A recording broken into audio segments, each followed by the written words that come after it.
ардын язгуур урлагийн хөгсөө чуулга байгуулагдаад 2 жил болж байна. Бидний маань үндсэн зорилго бол ардынхаа урлагийг хөгжүүлэх, залуу очуудаа өвлүүлэх, хадгалан хамгаалах, дэлхийн нийтэд түгээн илрүүлэх үндсэн зорилготой үүссэн байгуулагдсан. Мэдээж 2 жил гэдэг бол богино хугацаа боловч бид бүхэн Монголынхаа ардын язгуурыг нэлээд олон төлөөлөл бүхий бүрэлдэхүүнтэй олон хүний бүрэлдэхүүнтэйгээр бид нар чуулга бий болгож чадлаа. Тэрний маань эхний үр дүн маань сая гарч бид нар олон улсын ардын язгуур урлагийн их наадамд оролцоод ирлээ. Бид нар халимаг Москва, Казахстанд тоглолтоор явж байхад манай гадаад харилцааны яамнаас, Польшид байдаг элчин сайдын яамнаас, боловсролын яамнаас маань санал тавьж, та нар яаралтай ирж Польш их наадамд оролцооч гэж санал тавьж, тэр саналыг бид нар хүлээж авч Польш улсад зохиогддог өөрсдийнхөө ардын язгуур урлагтаа гэж нотолдог улсуудын том их наадам болдго юм байна. Өөрсдөө үндэсний өв соёлтой ардын урлагтаа гэсэн тэр наадамд оролцоод ирлээ. Бид эндээс 15 хүний бүрэлдэхүүнтэй явсан анх явахдаа бүрэлдэхүүнээ бид нар маш сайн бодож юу үзүүлэх вэ? Бид нар Монголын нэрт нүүрт царай, Монголын ардын урлаг гэж юу байж болох вэ гэдгийг бодож хамгийн гол нь бид нар ЮНЕСКОд бүртгэгдсэн Монголын маань бит болон бит бус өвийг бүгдийг хүргэхийг зорж эндээс 15 хүнийхээ бүрэлдэхүүнийг сонгож бид нар авч явсан. Үнэхээр бид нар өөрсдийгөө тийм төвчөнд олон нийтэд үнэлэгдэнэ гэж үнэхээр сансангүй. Бидний яваад очиход манай хөтөлбөр гарчихсан, цагт тулчихсан, онгоцоос буугаал өрдөөсөө шууд тоглолтод орж ийлаа. Тэгэл бидний тоглолтод ороход Монгол гэж оролцсон. Харин хичнээн хүн байгаа. Бид нар зүгээр сүүлд нь тэр зохион байгуулагч нар нь хэлж байхад 30-аад мянган хүн байгаа гэж 30 мянган хүний өмнө гарчаа бид нар зөвхөн тэднээс ялгарч байгаа ганцхан давуу тал гэхэд бид үндснийхээ дийлээрээ ялгарч ялаа. Манай бүх тоглолт зөвхөн үндснийхээ хэлээр дуулж байгаадаа үндснийхээ өөрсдөө онцлогоороо тоглож байгаадаа бусад бүх улсуудаас давуу талтай ялгаатай байлаа. Тэгээд мэдээж тэнд чинь 15 дахь жилдээ зохиогдож байгаа ардын язгуур урлагийн олон улсын их наадам. Энэ наадамд яг 15 дахь жил нь учраас 15 улс оролцсон. Жишээ нь Америк, Индианчууд, Оросын холбооны улсын одоо яг өөрсдөө язгуурын Орос гэж үнэлэгддэг улсууд, Польш, одоо Африк, Твэс энэ маш олон улсаас өөрсдөө язгуур урлагтай гэсэн хүмүүс ирж оролцдог юм байсан. 4 өдрийн тоглолт хийж бид нар ямар ч байсан Монголынхаа нэрийг, Монголынхаа ардын урлагийн гайхамшигыг дэлхийн нийтэд түгээн илрүүлж чадсандаа баяртай байна. Үнэхээр ард түмэн маань ямар гайхамшиг өв соёлтой тэрүүгээ бид нар хөгжүүлж чадвал, тэрүүгээ бид нар олон түмэнд хүргэж чадвал үнэхээр бидний толгоонд бол өндөж баршгүй их өв хөрөнгө. Үнэхээр дэлхийд Монголоос сурчлах маш энгийн мөртлөөсөө агуу том үнд цэнтэй боломж бол биднэрт байдгийн маа гэдгийг ухаарч өөрсдөө бахархаж баярлаж байлаа. Бид нар виз маань 7 хоногийн хугацаатай байсан. Яаралтай буцах хэрэг гараад хоцорч очсныг шилэхөө бид нар хамгийн сүүлийн өдөр нь бид нар буцах гээд явж ятлгаа та нар байж шагнал гардуулах арга хэмжээ болно гэж. Бид нар шагналтаа гэж санаагүй. Зүгээр л Монголоос урчилж байгаа наадам гэж ойлгож тэнд арга хэмжээнд оролцсон. Тэгэл хүлээгээ зогсож байтал эхнээс доороос эхлээ шагнал нь явагдаад тусгай байр гээл ингээл баахан доороос шагнал нь явагдаад нэгдүгээр байр гэдгсэн чинь Америк, Индианчууд ороод зөвхөн манай монголч байр байхгүй байна дөө. Аргагүй бид нар хоцорч очсон ч юм уу ирэх биш болохгүй байна гэдэг дэлхийд Монголиа гэж яваад өгсөн юу вэ гэсэн чинь Гран При шагналын монголчууд хүртлээ гэж зарлаж бид нар үнэхээр тэр үед үнэхээр магадгүй би эзэн Чингис хааныхаас үнсэнд баярлж ирсэн баха. Тэр хүний ивэл тэр хүний үр ач болж төрсөндөө бахархаж тэр олон хүний өмнө үнэхээр Монголынхаа нэрийг гаргаж чадсандаа баярлж байдаг юм аа. Энэ уг наадмыг Польш улсын соёлын яам, Польш улсаас суугаа Америкийн нэгдсэн улсын элчин сайдын яам, Польш улсаас суугаа Монгол улсын элчин яам сайдын яамнаас хамтран зохион байгуулсан. Тийм ч учраас монголчууд маань нэлээд ач холбогдол өгч Монгол улсын засгийн газар биднийг тусалж дэмжиж энэ наадамд оролцуулж тэрнийхэн үр ачаар бид нар дэлхийд Монголоос урчлаад Гран При шагналыг аваад ирсэндээ үнэхээр баяртай байдаг юм аа. Тэр монголчууд маань үндснийхээ хувцсыг үндснийхээ дийлгэл өмсөж яваасаа гэж энэ ялгтамд үнэхээр дахин хэлмээр байна. Дэлхийн тэр 15 орны 30-аад мянган хүн дотор манай Монголын үндэсний дээж шиг, үндэсний хувцс шиг гайхамшигт үнэхээр байгаагүй. Бид нарыг зураг авахлах гэж зүгээр шаваад бүчээ зогсчдаг. Бид нар тоглолтоосоо гадна зөвхөн зураг авах үндсэн ажилтаа юм шиг энд очиж байлаа. Тэгээд бид нараас суралцах гэж бидний манай залуучдын маань тэр хөөмийг хоолойг нь хүртэл барьж үзэх хүмүүс маш олон байлаа. Энэ дотор юм байна уу, аппарат байна уугүй юу гэж шалгаж үзэх жишээтэй. Бидний хувцсыг нэг удаа ч гэсэн өмсөд үзье гэж ахуулж ах жишээ. Тэгэхдээ эндээс юу гэж ойлгосон байхээр үндэсний хувцс маань, үндэсний урлаг маань үнэхээр дэлхийн урлаг юм. Дэлхийн сонгодог урлаг юм аа. Бид нар гадны урлагийг мянга шүтээд бидний урлаг биш учраас бид нар дэлхийд үнэлэгдэх нь хаа юм. Уул нь өөрсдөө урлагийг дэлхийн хэмжээнд хүргэж чадвал, дэлхийн нийтэд түгээн дэлгэрүүлж чадвал бид нар бол дэлхийн сонгодог урлагийг сонгодог урлагт Монголынхаа ардын язгуур урлагийг бол хүргэж чадах, тэнд бүртгүүлж чадах. Магадгүй манай ардын урлагийг сурах гэж дэлхийн бүгдээрээ хөсдөг, мөрөөддөг, бид нараар бахархдаг болох байхаа л гэж бодож байна да. Нэг сони юм анзаарч яхад манай хөөмийн хичгэлээр явхад хөөмийн аян дээр гадныхан өөртөө бүжиг зохиогоод бүжиглж байсан. Манай зүгээр морин өөрийн татлага дээр хүртэл би өөртөө бүжиг зохиогоод уртын дууд болж яхад тэр 30 мянган хүн дотор нэг ширхэг дуу чимээ гарахгүй сонсож. Тэгчээд дууд бид нар ойлгохгүй байх болов гэж бодсон уртын дуу маань дуусны дараа тэр бүх хүмүүс Монгол гэж орилж илаа. Тэгээд манай ардын бие биелгээ явлаа. Ардын бие биелгээ яваад эхлээд тоглолт юм эхний удаа бол зүгээр үзчихсэн хүмүүс чинь маргааш өдрийн тоглолтын дээр нөгөө бие биелгээгийн минь дуурайчихсан. Тэр доотлын зэрэг талбад ялгаа байхгүй манай бие биелгээ хийгээд явж байхад бид нараас та үнэхээр дэлхийн урлаг бараг Монголын маань урлаг дэлхийн урлаг юм байна да. Дэлхийн сонгодог юм байна да гэж үнэхээр бахархаж ялаа. Харин өнөхөр үл давтагдах гайхамшигтай урлаг бол миний л Монголд байдаг юм. Ингээ та нартай Польшийн олон улсын их наадамд оролцсон тоглолтынхаа хэсгээс зарим хэсгээс Монголынхаа үзэгчдэд үзүүлж Монгол гэсэн омогшил, Монгол гэсэн бахархал өгөхийг хүсэж байна.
한지도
жауырда сервеялтын ілсіде сетігілер сағарда бұрылы тұқын ұттығы мен байын ханған ұттыға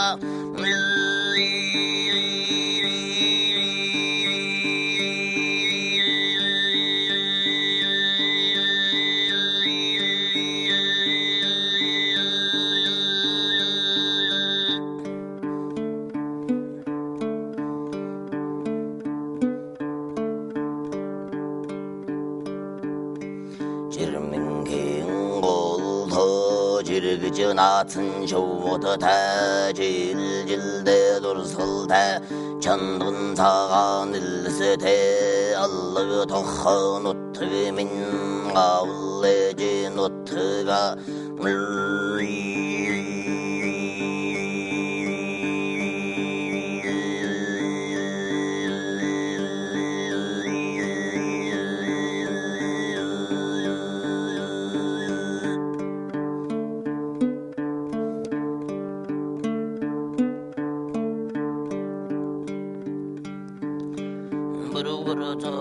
burğusu təb üçün boğru tuğda təb üllünür əl təb havul için uttığı min axındu sen uttığa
ağada helin doğru tarzan urudum hicildir hallun haltırı tekin hattadım cin her yıl tacını yavla gibi